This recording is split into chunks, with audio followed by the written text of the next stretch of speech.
হ্যাঁ, ভালো আছো? সবকিছু ওকে? ওকে, ফাইন। ঠিক আছে। Thank you so much. আমরা তাহলে আজকে একটু দ্রুত শুরু করে দেবো। দেরি করব না। আজকের ১ম এই আমরা যে কাজটা করব সেটা হচ্ছে ক্লাস নাম্বার ১২ এবং আজকের ক্লাসে যা পড়বো একটু বলে দিই। আমরা আ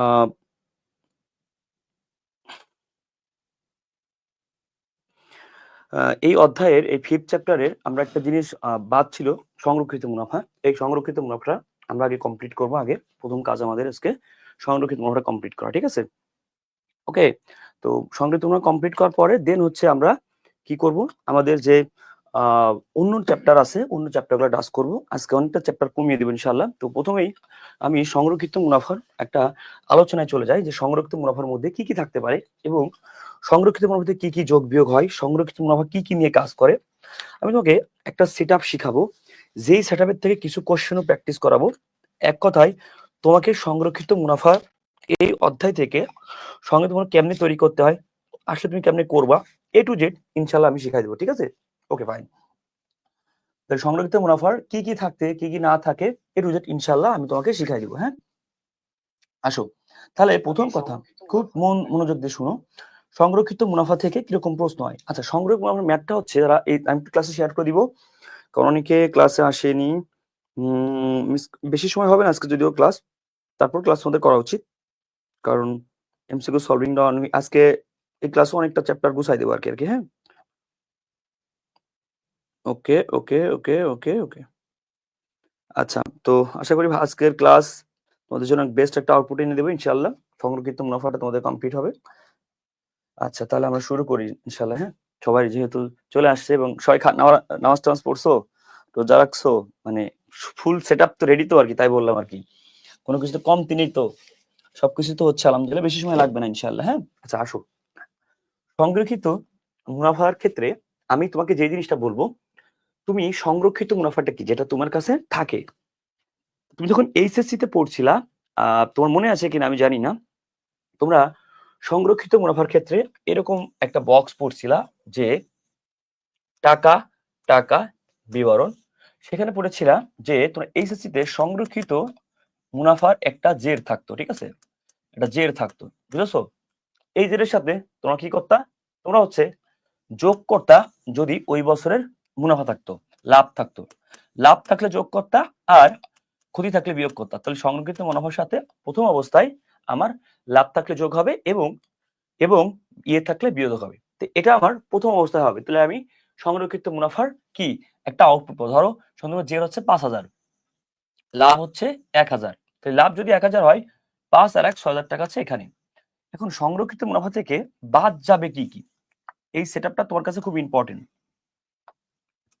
সংরক্ষিত মুনাফা থেকে বাদ যাবে কি, মানে কোন আইটেম বাদ যায়। মানে যে আইটেমগুলো মুনাফা বন্টনে বাদ দিছিলা, যেমন লভ্যাংশ প্রদান বাদ যায়। মানে তুমি যখন লভ্যাংশ দিছো, তোমার মুনাফা থেকে তো চলে যাবে। আচ্ছা, মুনাফা থেকে আর কি দাও? মুনাফা থেকে আয়কর দাও, আয়করটা দাও, রাইট? আয়কর দাও, লভ্যাংশ দাও। আচ্ছা, লভ্যাংশ আবার আরেকটা বলেছিলাম না, মনে আছে?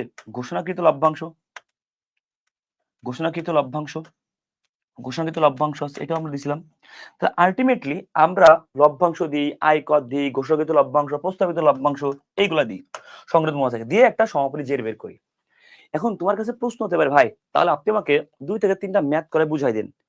ওকে, 2 থেকে 3টা ম্যাথ থাকলে বুঝাই দেন। তাহলে আসো ভালো করে শুন।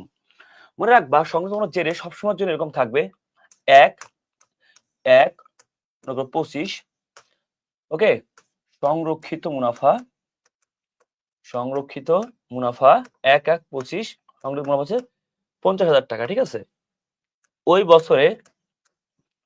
বছরে নিট লাভ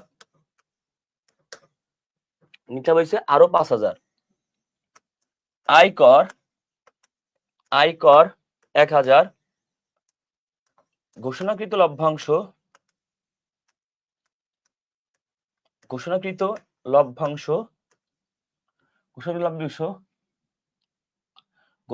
লভ্যাংশ নিট লাভের 10%। ওকে, ঘোষণাকৃত লভ্যাংশ নিট লাভের 10% হলে ধরো আমার সংরক্ষিত মুনাফার জের কত। হ্যাঁ, সংরক্ষিত মুনাফার কি চাইছে? সংরক্ষিত মুনাফা জের চাইছে, তাহলে সহজ কথা সংরক্ষিত মুনাফার জের চাইছে, তাহলে এখানে যে জিনিসটা তোমাকে করতে হবে সংরক্ষিত মুনাফার একটা জের দেওয়া থাকবে। প্রথম অবস্থায় কি দেওয়া থাকবে? এই যে দেখো প্রথম একটা জের দেওয়া আছে, দেওয়া থাকবে, একটা জের দেওয়া আছে, এর সাথে আমাদের যোগ হবে নিট লাভ, কারণ নিট লাভ মানে আরো ইনকাম হয়েছে, নিট লাভ যোগ হবে 5,000। আচ্ছা তাহলে একটা অ্যামাউন্ট পাইছি। এবার আয়কর হলে কি নিট লাভ থেকে মাইনাস হয় না? আয়কর হলে নিট লাভ কমে যায় না? আমরা লাভ থেকে মাইনাস করি, তাহলে লাভ যদি প্লাস হয়, নিট লাভ যদি প্লাস হয়, তাহলে আমার আয়কর কি হবে? আয়কর আমার মাইনাস হবে।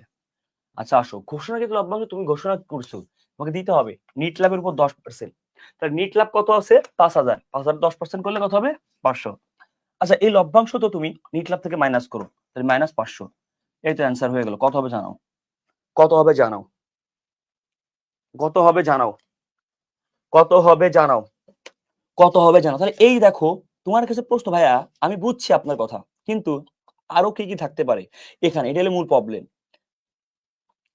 এটাই হচ্ছে মূল প্রবলেম, এটাই হচ্ছে মূল প্রবলেম। ঠিক আছে যে ভাইয়া কি কি থাকতে পারে এখানে? তাহলে আমি তোমাকে এরকম ভাবেই ম্যাথটা আসে মূলত ভাবে। ঠিক আছে, তাহলে আমি তোমাকে যে যে আইটেম গুলোর কথা বলবো, এই আইটেম গুলো তোমার কাছে খুব ইম্পর্টেন্ট, খুব ভালো করে শুনবা। দেখো এই দেখো তুমি এইগুলা বুঝলা। আচ্ছা আসো তো তোমাকে একটা কথা বলো তো, এইগুলা মাইনাস হয় রাইট? ঘোষণাকৃত লভ্যাংশ, প্রস্তাবিত লভ্যাংশ সবকিছু কি হয়? মাইনাস হয়। এখন তোমাকে একটা কথা বলো, যদি কোনো সঞ্চিত তহবিল স্থানান্তর করো, আচ্ছা তুমি মনে করো একটা সঞ্চিত তহবিল করলাম, আচ্ছা এই সঞ্চিত তহবিল করার কারণে কি হবে? আমরা সকল সঞ্চিতি মনে আছে সেটা সঞ্চিত তহবিল করি ধরো, বা ধরুন কোনো লভ্যাংশ তহবিল করি, বা কোনো সঞ্চিত তহবিল করি, বা কোনো ভবিষ্যৎ তহবিল করি। হ্যাঁ, ভবিষ্যৎ তহবিল করি। তারপর হচ্ছে তোমার লভ্যাংশ সমতাকরণ তহবিল হতে পারে, তারপর হচ্ছে কর্মচারী তহবিল, যে কোনো তহবিল, ভবিষ্যৎ তহবিল বা সঞ্চিত তহবিল যাই করি। আচ্ছা তোমার কি মনে আছে আজকে আমি ক্লাসে একটা কথা বলেছিলাম, নিট মুনাফা থেকে আমরা সঞ্চিত তহবিল রাখি। মনে রাখবা যে কোনো প্রকার তহবিল, যে কোনো প্রকার ভবিষ্যৎ তহবিল, সঞ্চিত তহবিল যাই কিছু বলো না কেন, এই সবকিছুই নিট মুনাফা থেকে রাখা হয়। তাই নিট লাভ যোগ হলে এই সকল এই যে সঞ্চিত তহবিলটা থাকবে, এই সঞ্চিত তহবিল মাইনাস হবে। আবার নিট লাভের থেকে আমরা কোন কর্মচারী ভবিষ্যৎ তহবিল এটাও মাইনাস করে রাখি, এটাও মাইনাস হবে।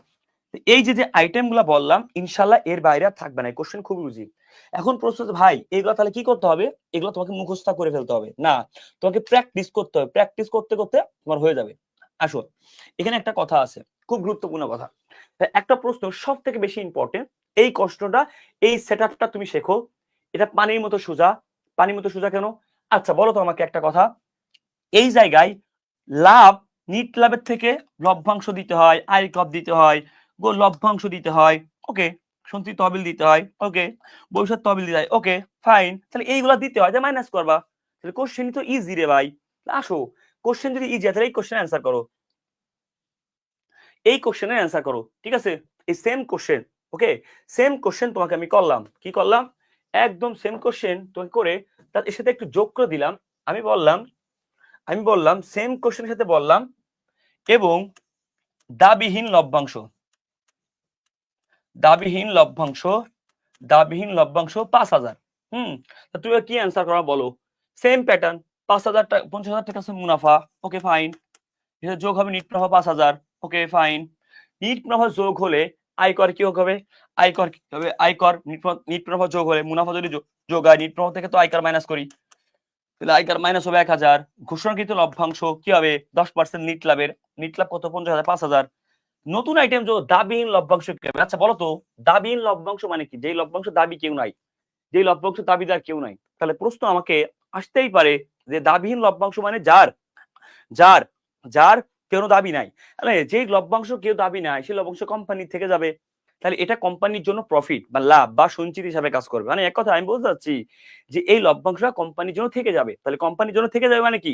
লভ্যাংশ যদি দিতে হতো মাইনাস, আর দাবিহীন লভ্যাংশ মানে কোনো মালিক নাই, কেউ নেবে না, তো তোমার থেকে যাবে, কোম্পানির থেকে যাবে মানে প্লাস, কোম্পানির থেকে যাবে মানে প্লাস, দাবিহীন লভ্যাংশ প্লাস। তাহলে দাবিহীন লভ্যাংশ এটা যোগ হয়। কেন যোগ হয়? লভ্যাংশ যদি শুধু লভ্যাংশ থাকে তাহলে বাদ যাবে, কারণ লভ্যাংশ প্রদান করতে হবে। আর দাবিহীন লভ্যাংশ মানে কি? যে কোনো মালিক নাই, এটা কোম্পানির থেকে যাবে, তাহলে এটা কোম্পানির জন্য একটা ইনকাম। ক্লিয়ার? ক্লিয়ার? দাবিহীন লভ্যাংশ ক্লিয়ার? তাহলে দাবিহীন লভ্যাংশ কি হবে? প্লাস হবে। দাবিহীন লভ্যাংশ কি হবে? প্লাস। দাবিহীন লভ্যাংশ থাকলে কি হবে প্লাস, কারণ এটা কোনো কেউ নাই। তাহলে আমি দুইটা ম্যাথ করালাম, এই যে এর সাথে সঞ্চয় থাকতে পারে, ভবিষ্যৎ সঞ্চয় থাকতে পারে, যাই থাকুক এইভাবে হবে। সবাই কি বোঝা গেছে? সবাই কি কোশ্চেনটা ক্লিয়ার হইছো? দাবিহীন লভ্যাংশ ব্যাপারটা কি ক্লিয়ার হইছো? ওভারঅল কি ক্লিয়ার হয়েছে কিনা আমাকে একটু জানাও। মানে কি কি আইটেম থাকতে পারে সব থেকে ইম্পর্টেন্ট। ওকে, কি কি আইটেম থাকতে পারে এটা সব থেকে ইম্পর্টেন্ট। ওকে, এর বাইরে ইনশাল্লাহ থাকবে না। ওকে, হ্যাঁ অনেকে গুড, অনেকে বলতেছো ভাইয়া লভ্যাংশ, ঘোষণিত লভ্যাংশ, অন্তর্বর্তীকালীন লভ্যাংশ যাই থাকুক না কেন মাইনাস করবা। দাবিহীন লভ্যাংশ যা থাকবে মাইনাস করবা। ক্লিয়ার? দাবিহীন লভ্যাংশ বাদে যা থাকবে মাইনাস কর। লেখো দাবিহীন লভ্যাংশ বাদে অন্য যা থাকবে তা মাইনাস করবা। দাবিহীন লভ্যাংশ বাদে অন্য যা থাকবে তা মাইনাস করবা। লেখো লেখো দাবিহীন লভ্যাংশ ওদের, তারপর যে কোনো সঞ্চিত তহবিল যাই থাকুক মাইনাস করবা। ঠিক আছে, সঞ্চিত তহবিল যাই থাকুক কি করবা, সঞ্চিত তহবিল যাই থাকুক মাইনাস করবা। ক্লিয়ার? সঞ্চিত তহবিল যাই থাকুক কি করবা মাইনাস করবা। ক্লিয়ার? ওকে ওকে ওকে ওকে ক্লিয়ার হইছো? সবাই কি ক্লিয়ার হইছো? সঞ্চিত তহবিল যাই থাকুক মাইনাস করবা। ডান, থ্যাংক ইউ সো মাচ। তাহলে কি বুঝলাম? দাবিহীন লভ্যাংশ যোগ হয় আর আর কি সংগঠিত ক্ষেত্রে আর একটা প্রবলেম হয়, যে কোনো সঞ্চিত তহবিল লেখো, লিখে নাও, সহজে লিখে নিতে পারো। দাবিহীন লভ্যাংশ সকল লভ্যাংশ কি হয়, যে কোনো লভ্যাংশ, হ্যাঁ লভ্যাংশ বললেই বাদ যায়, এটা আমাদের ইম্পর্টেন্ট, এটা কি যায় বাদ যায়। আর শুধুমাত্র দাবিহীন লভ্যাংশ যেটা কোনো এটা কি যোগ হয়। ওকে, আর যে কোনো সঞ্চিতি যদি রাখা হয়, যে কোনো সঞ্চিতি রাখা হলে মানে একটা সঞ্চিত তহবিল সঞ্চিতি বা যে কোনো সঞ্চিত বা তহবিল যদি গঠন করা হয়, হতে পারে কল্যাণ তহবিল, কর্মচারী তহবিল, ভাই যে কোনো কিছু বা লভ্যাংশ যা হবে সকল কিছু মাইনাস করা হয়। ক্লিয়ার? সকল কিছু কি করা হয় মাইনাস করা হয়। বুঝছো কিনা বলো? কি করা হয় মাইনাস করা হয়। যে কোনো লভ্যাংশ মাইনাস করা হয়, দাবিহীন লভ্যাংশ যোগ করা ইম্পর্টেন্ট। তো যে কোনো সঞ্চিত তহবিল বা কল্যাণ তহবিল যাই কিছু সব মাইনাস করা, কারণ মুনাফা থেকে চলে যায়। বুঝছো? এই ঝামেলা শেষ, সংরক্ষিত মুনাফার ঝামেলা শেষ। সংরক্ষিত মুনাফা থেকে আসলে ইনশাল্লাহ এই যে আমি যে আইটেমগুলো দিলাম এর মধ্যে থেকে থাকবে, যে আল্লাহ বাঁচাই। ওকে, তাহলে সংরক্ষিত মুনাফার সেটআপ কি ক্লিয়ার? সেটআপটা ম্যাথের সেটআপটা কি বুঝছো, যে ম্যাথটা কোন সেটআপে আসে, আমার ম্যাথটা কোন সেটআপে আসে, এটা কি ক্লিয়ার হয়েছে কিনা বলো? একটু কষ্ট করে লিখে নিবা, সহজ কথাগুলো খুব ভালো করে লিখে নিবা। ওকে ফাইন, সহজ কথাগুলা খুব ভালো করে লিখে নাও, এইগুলাই পরীক্ষাতে থাকবে ইনশাআল্লাহ। হয়েছে? আচ্ছা ফাইন, ঠিক আছে ভাইয়া। তাহলে ভাইয়া খুব ইম্পর্টেন্ট কথা, লভ্যাংশ সমতলকরণ তিল তোর তোমার জানার দরকার নেই, তুমি শুধু মাইনাস যতটুকু মাইনাস করবা, তোমার জানার দরকার নেই, শুধু মাইনাস করবা। ক্লিয়ার? কোনটা কি তোমার জানার দরকার নেই, জানলেই বিপদ। তুমি যখন জানবা তখন জানলেই বিপদ। বুঝতে পারছো? তুমি যখন জানবা লভ্যাংশ থাকলেই মাইনাস করবা, শুধুমাত্র দাবিহীন লভ্যাংশ প্লাস করবা। আর যে কোনো সঞ্চিতি তহবিল, কর্নাল তহবিল এগুলা কি করবা মাইনাস করবা, কারণ এগুলা আমার হিসেব থেকে মাইনাস করা হয়। ওকে, এবার আসো এখান থেকে কোশ্চেন ঘুরাইলে তাহলে কিরকম ঘুরাইতে পারে, তাহলে ঘুরাইলে তুমি কেমনে পারবা? ইনশাআল্লাহ পারে যাবা, আল্লাহ ভরসা। আসো তাহলে ঘুরাইলে কেমনে ঘুরাইতে পারে ভালো করে বুঝো। বলবে কোম্পানির নিট মুনাফা, কোম্পানির নিট মুনাফা 10,000 টাকা, প্রস্তাবিত লভ্যাংশ, প্রস্তাবিত লভ্যাংশ 5%, এটা অলওয়েজ নিট মুনাফার উপরে হয়। দাবিহীন লভ্যাংশ 1,000, তারপর হচ্ছে সঞ্চিত তহবিল 1500, সঞ্চিত তহবিল 1500, তারপর হচ্ছে কল্যাণ তহবিল, আমি সব দিয়ে দিচ্ছি একদম, এর বাইরে কোনো কিছু আসতে হতে পারে না। এত সাধারণ সঞ্চিতি, এই তো সাধারণ সঞ্চিত দিয়েছি, মানে মোটামুটি যা দিছি এর বাইরে লাগে না।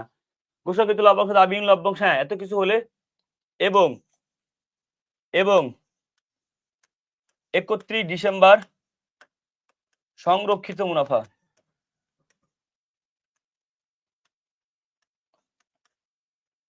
40,000 হলে শুরুতে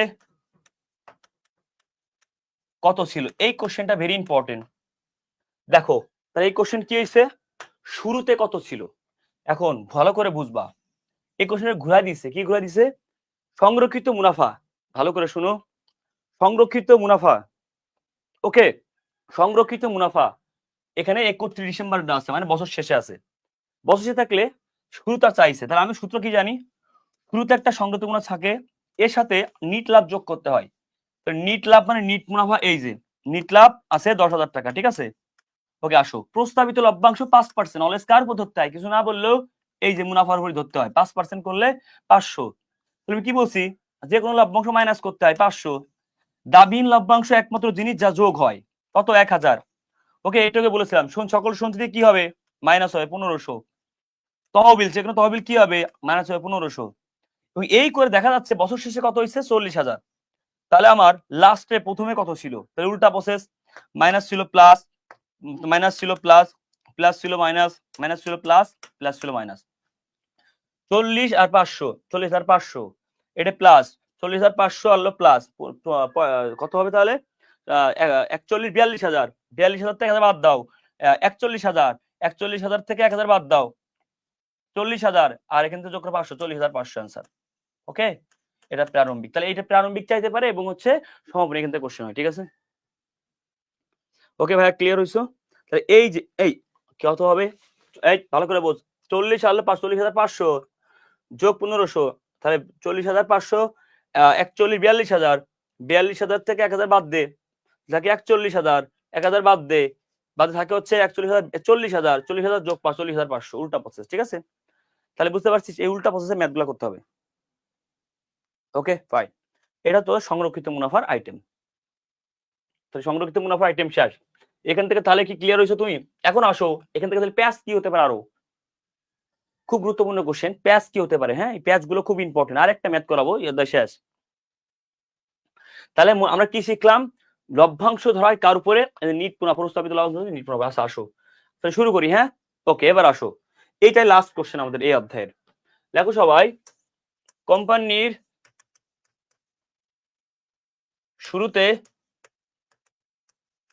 শুরুতে সংরক্ষিত মুনাফা 50,000 এবং শেষে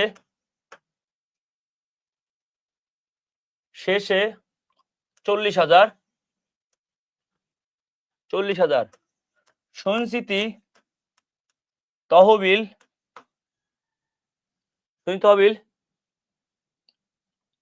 5,000, দাবিহীন লভ্যাংশ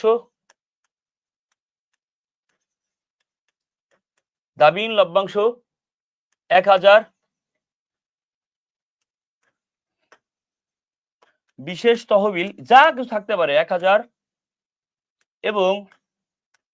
এবং বিশেষ তহবিল 1,000 এবং প্রস্তাবিত লভ্যাংশ বা ঘোষণাকৃত লভ্যাংশ,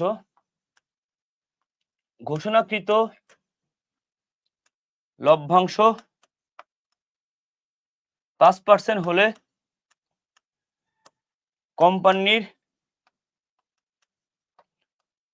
কোম্পানির দায় কত। আচ্ছা, তো দায়ের পরিমাণ কত, দায়ের পরিমাণ বোঝাচ্ছে এরকম, এখানে দুইটা কোশ্চেন থাকতে পারে, এই ঘোষণাকৃত লভ্যাংশ কত, কোম্পানির সেই ঘোষণাকৃত লভ্যাংশ কত, অথবা দায় কত। এখন প্রশ্ন হচ্ছে এখানে একটা কথা, তুমি তো ঘোষণাকৃত লভ্যাংশটা বের করতে পারো না।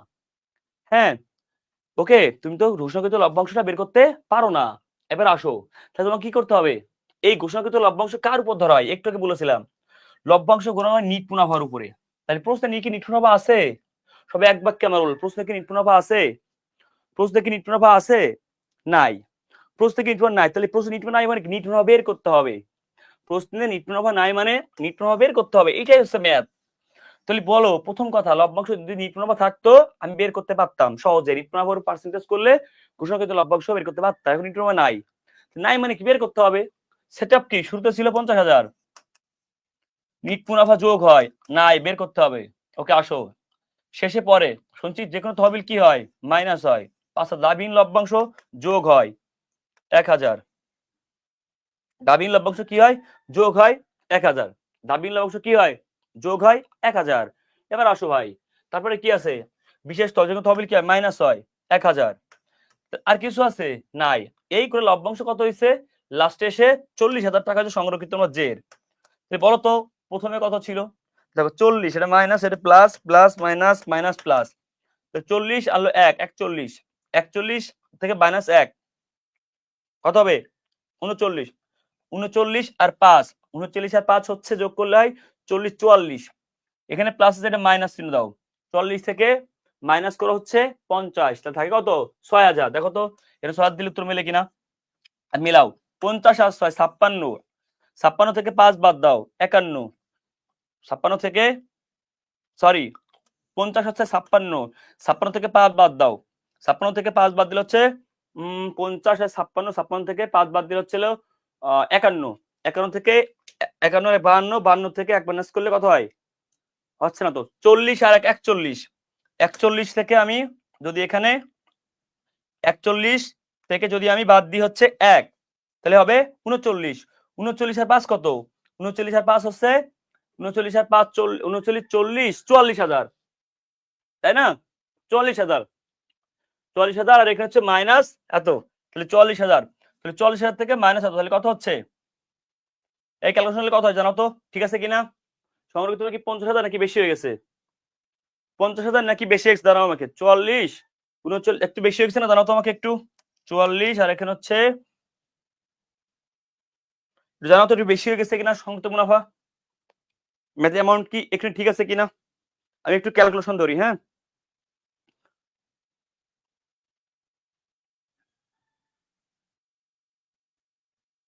40,000 যদি দেখে আমি 50 ধরি আচ্ছা 50 এখানে আমি 6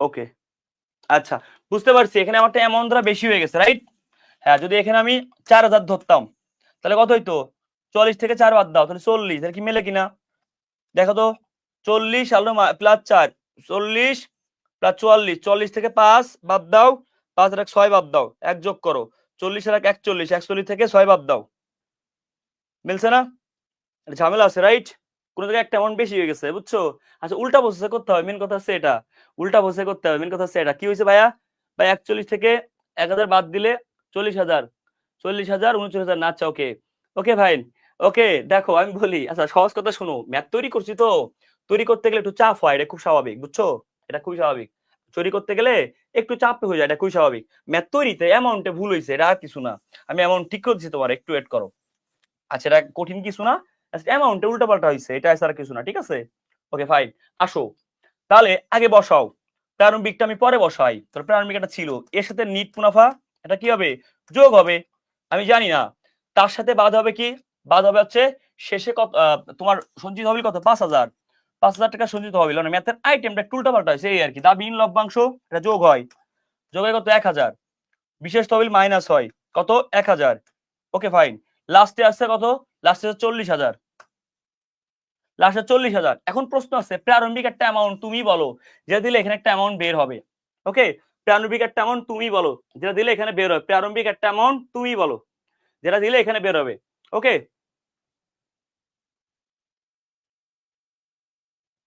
ওকে ফাইন প্রারম্ভিক একটা অ্যামাউন্ট তুমি বলো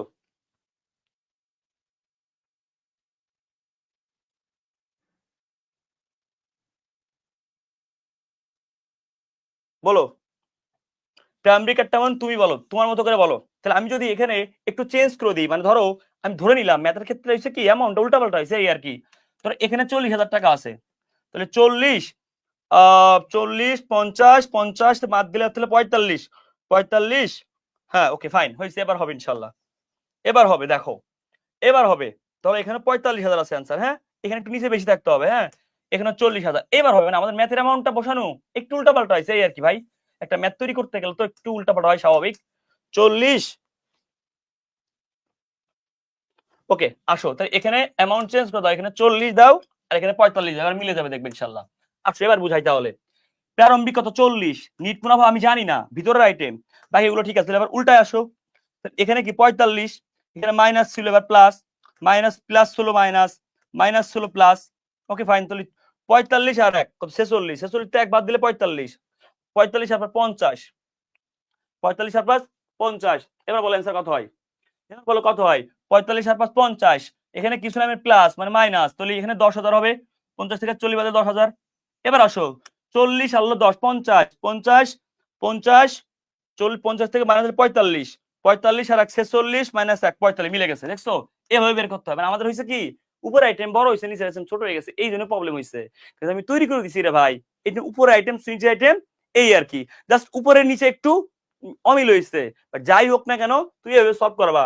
নিট প্রভাব যে আইটেম বেরোবে, এইবার এখান থেকে প্রশ্ন দুইটা চাইতে পারে, এটা নিট প্রভাব চাইতে পারে, তুমি দিতে পারো এটা অ্যান্সার। আর লভ্যাংশ যেহেতু চাইছে, এর উপর 5% করবা। কত 5% করলে কত হবে? 1500 টাকা। শেষ। তার মানে আমি বলতে চাচ্ছি, এই সেটআপ থেকে ম্যাথ আসবে, যেই ম্যাথ ভিতরের থেকে আসতে পারে, বাইরের থেকে আসতে পারে। ক্লিয়ার? ওকে, কঠিন একটা অবস্থা, আসলে কঠিন একটা অবস্থা। ঠিক আছে, ওকে ফাইন, বুঝতে পারছো? তাহলে ব্যাপারটা আমি বুঝাতে চাইছি, তোমাকে যে সেটআপটা শিখালাম, এটা হচ্ছে অধ্যায়ের লাস্ট সেটআপ। এই যে এটাই, এটার থেকে প্রশ্ন হবে। কয় প্রকার প্রশ্ন হবে? সহজ কথা বলে দিচ্ছি আমি, একটু শিখে নাও। এই যে সেটআপটা থেকে প্রশ্ন হবে, 3 রকম থেকে 4 রকম প্রশ্ন হতে পারে। লিখে নাও খাতা একবারে। নাম্বার 1, প্রারম্ভিক প্রথমে মানে চাইতে পারে শেষে, মানে বছর শেষে সংরক্ষিত মুনাফা, এটা বেশি চাই। হ্যাঁ, বছর সংরক্ষিত মুনাফা, তাহলে প্রারম্ভিক সংরক্ষিত মুনাফা, নিট লাভ। আরটা কি? আরটা ছিল লভ্যাংশর পার্সেন্টেজ। তো লভ্যাংশ পার্সেন্টেজ কেন হবে? কারণ ওই যে নিট লাভ বের করলে লভ্যাংশ পার্সেন্টেজ বের হবে, এই জন্য। এই 4 প্রকার ম্যাথ আসতে পারে পরীক্ষায়। ওকে, এই ঠিক আছে। জি ভাই, নিট মুনাফার পার্সেন্টেজ করলেই কি দায় বের হবে? জি, দায় কেন বের হবে বলতো? কারণ প্রস্তাবিত লভ্যাংশ বা ঘোষণাকৃত দায় না, বলো, প্রস্তাবিত বা ঘোষণাকৃত লভ্যাংশ এটা দায় না? ওই যে আমরা আজকে পড়ছিলাম না, প্রস্তাবিত ঘোষণা লভ্যাংশ কি একটি দায় না? দায়। প্রস্তাবিত বা ঘোষণা একটা দায় না ভাইয়া? দায়, এটা একটা দায়, বুঝতে পারছো? ওকে, প্রস্তাবিত ঘোষণা একটা দায়, কোম্পানির জন্য একটা দায়, বুঝতে পারছো? তাহলে একটু রিভাইজ করি। নিট মুনাফা, প্রথমে একটা সংরক্ষিত মুনাফা জেড থাকবে, তাতে নিট মুনাফা থাকবে। দাবিহীন লভ্যাংশ থাকলে যোগ হয়, সকল প্রকার সঞ্চিতি মাইনাস হয়। আর সকল প্রকার লভ্যাংশ মাইনাস হয়, শুধু দাবিহীন লভ্যাংশ যোগ হয়। সকল সঞ্চিতি, তহবিল, কন্যান তহবিল, লভ্যাংশ মধ্যে যা থাকবে এগুলো মাইনাস হয়। এই তো হয়ে গেল, ঠিক আছে। ওকে, ভাই যদি অঙ্কে থাকে ঘোষণাকৃত লভ্যাংশ দেওয়া থাকে তাহলে কি বাদ যাবে? ভাই অঙ্কে ঘোষণাকৃত লভ্যাংশ দেওয়া থাকে, অবশ্যই দিছি তো, অবশ্যই, ঠিক আছে। ওকে, অবশ্যই ঘোষণা লভ্যাংশ তো বাদ যাবে, তো বলেছি তো বাদ যাবে, ঘোষণা লভ্যাংশ অবশ্যই বাদ যাবে। তো প্রথমে আমি এটা দিয়েছি তো, এই দেখো, এই যে ঘোষণাকৃত লভ্যাংশ অবশ্যই বাদ যাবে। ঠিক আছে, পার্সেন্টেজ থাকলে, ঘোষণাকৃত লভ্যাংশ পার্সেন্টেজ থাকলে নিট প্রভাব ধরতে হবে। এটা কিন্তু বারবার বলছি আমি, তুমি ভুল করলে কিন্তু হবে না। হ্যাঁ, ইনশাল্লাহ পারবা। এই আজকের ক্লাসে আমার মেরে ফেললেও আর সম্ভব না, আমার শরীর একেবারেই চলতেছে না, পুরো ল্যাল্লা লেগে গেছি আমি। এইটুক শেষ করা দায়িত্ব ছিল, এইটুকু শেষ করে দিলাম। নিট মুনাফার পার্সেন্টেজ, জি, এই ভালো করে শোনো। আচ্ছা, আর একটা জিনিস শিখাই, মনে রাখো, সবাই একটু শিখে নাও। হ্যাঁ, খুব ভালো করে দেখো। দেখো, যে কোনো সঞ্চিতি যে কোনো সঞ্চিতি বা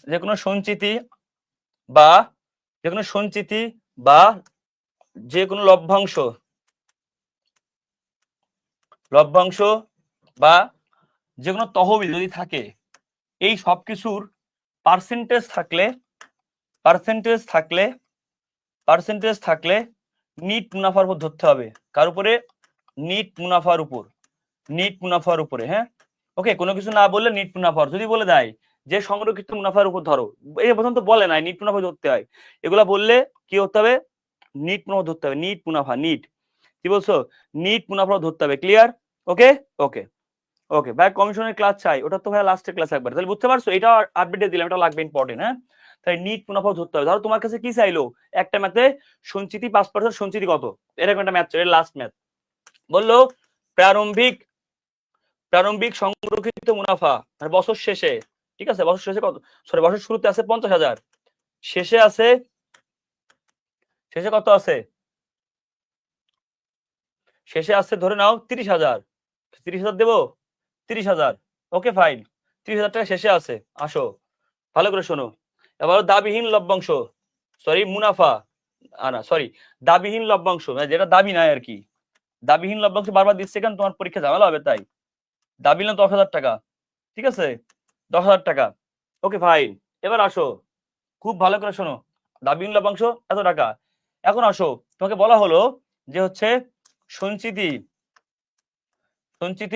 10%, সঞ্চিতি কত পার্সেন্ট? 10%, এবং এবং লভ্যাংশ লভ্যাংশ লভ্যাংশ প্রদান কত টাকা? লভ্যাংশ প্রদান হচ্ছে ধরো 40,000 টাকা তুমি লভ্যাংশ দিচ্ছ। এখন আমার বলো তো সঞ্চিতির টাকা কত হলে সঞ্চিতির কত টাকা? এখন তুমি সঞ্চিতি কার উপর ধরা তুমি জানো না, পরীক্ষায় কোনো স্টুডেন্টই, বিশ্বাস করো তোমরা বাদে যারা এই ক্লাস করোনি বেশিরভাগ স্টুডেন্ট পারবে না, একজন বলছে ঈশান যে আগের ক্লাস থেকে একটা প্রশ্ন, কর পরবর্তী মুনাফা বা নিট মুনাফা থেকে অগ্রাধিকার সরল লভ্যাংশ কি বাদ যাবে নাকি ওইটা দিয়েই শেয়ার প্রতিবেদন? না ভাইয়া, নিট মুনাফা থেকে তো অবশ্যই অগ্রাধিকার শেয়ার লভ্যাংশ বাদ যাবে, নিট মুনাফা থেকে তো বাদ যাবে, নিট মুনাফা পরবর্তী মুনাফা থেকে বাদ যায়। ঠিক আছে, এবার আসো ওকে, খুব আর্থিক বিনিয়োগ বিশ্লেষণ ঝামেলা, ওটার উপর একটা ক্লাস লাগবে। এটা দেখো এই সঞ্চিতি পার্সেন্টেজটা কত হলে সঞ্চিতি কত টাকা, এটা সঞ্চিতি কত টাকা, তাহলে বলছি পার্সেন্টেজ মানে কি নিট মুনাফা ধরতে হবে, তাহলে আগে নিট মুনাফা বের করতে হবে, এটাই লাস্ট ম্যাথ। তাহলে প্রথমে আছে কত, প্রারম্ভিক 50,000, তারপর প্রারম্ভিক সাথে কি নিট মুনাফা যোগ হয়, ওকে জানি না কত, দাবি লভ্যাংশ যোগ হয়, এটা কত 10,000। এবার আসো লভ্যাংশ প্রদান মাইনাস হয় 40,000, বছর শেষে কত আছে 30,000। ওকে ফাইন, ক্লিয়ার বুঝতে পারছো? ওকে, তাহলে এখানে কত হবে উল্টাও, 40 এটা মাইনাস ছিল এটা প্লাস, 40 হাতে 70 আনলো মাইনাস ছিল প্লাস ছিল এটা মাইনাস, 70 থেকে 10 মাইনাস 80 এটা প্লাস ছিল এটা মাইনাস, তাহলে 80 থেকে 30 50 মাইনাস 30, তাহলে মিলাও তো মিলে কিনা, 50 আর 30 80, 80 আর 10 কত 80, 50 আর 30 80, 90 মাইনাস 40 30 50, আবার গাপলা হয়ে গেছে, এখানে কম হবে দূর, এখানে হবে কত 20,000 দিলাম, তাহলে 20 আর 50 50 আর 60 60 আর এখানে 30। ওকে ফাইন, তাহলে দেখো খুব এখানে 30 দাও, 30 দিলে মিলবে না, একটু বেশি দিয়া মানে আজকে অ্যামাউন্ট খেলে বেশি হয়ে যাচ্ছে বুঝছো। দেখো তাহলে কিভাবে অ্যান্সার করো, দেখো যদি মনে করো খুব ভালো করে শোনো, এখানে কত আছে ধরো 30,000 টাকা আছে শুরুতে, তাহলে মুনাফা কত বেরোবে, উল্টা প্রসেসে যাও, তাহলে এটা মাইনাস এটা প্লাস প্লাস মাইনাস, তাহলে 30 30 70 থেকে মাইনাস কত 10, 70 থেকে 10 মানে 60, 60 থেকে 30 মাইনাস করলে 30 থাকে, 30 30 60, 60 আর 10 70, 70 থেকে 40 মাইনাস করলে 30 মিলে গেছে, এই 30,000 টাকা মুনাফা। এই মুনাফা যখন বের করতে পারবা, এই মুনাফার সাথে তুমি এর পার্সেন্টেজ করবা, কত পার্সেন্ট, এই 10% সঞ্চিত হবে, করলে 3,000 টাকা অ্যান্সার। মানে আমার মূল কথা হচ্ছে উল্টা প্রসেসে ম্যাথটা করবা, ক্লিয়ার? ওকে, উল্টা প্রসেসে ম্যাথটা ঠিক করবা, হ্যাঁ উল্টা প্রসেসে ম্যাথ করবা। হ্যাঁ এইখানে বলছো ভাই মাথা ঠিক না, ভাই মাথা ঠিক আছে, আমি ম্যাথ তৈরি করতে গেলে তুমি উল্টা প্রসেসে একটা ম্যাথ তৈরি করো, তোমার 5 মিনিট টাইম দিলাম, তুমি দেখে নে, আমার তো আর ভাই কোশ্চেন মুখস্থ না আর কি, উল্টা প্রসেসে ম্যাথ করো, আমি এই বলতে চাচ্ছি ভাই, এই সংখ্যা উল্টা পাল্টা হতেই পারে, ব্যাপারই না। ওকে ফাইন, ওকে ফাইন, এই তাহলে বুঝছো না, এটা বুঝলে হবে। ধন্যবাদ, আসসালামু আলাইকুম, ভালো থেকো সবাই, আল্লাহ হাফেজ। এই যে উল্টা প্রসেসে ম্যাথ দায়িত্ব অধ্যায় শেষ, আজকে আর পড়াবো না, আজকে তোমরা বিদায়, টাটা, আল্লাহ হাফেজ, দেখা হবে তোমাদের সাথে আজকে রাতের ক্লাস, আল্লাহ হাফেজ, হ্যাঁ ভালো থেকো সবাই, আসসালামু আলাইকুম।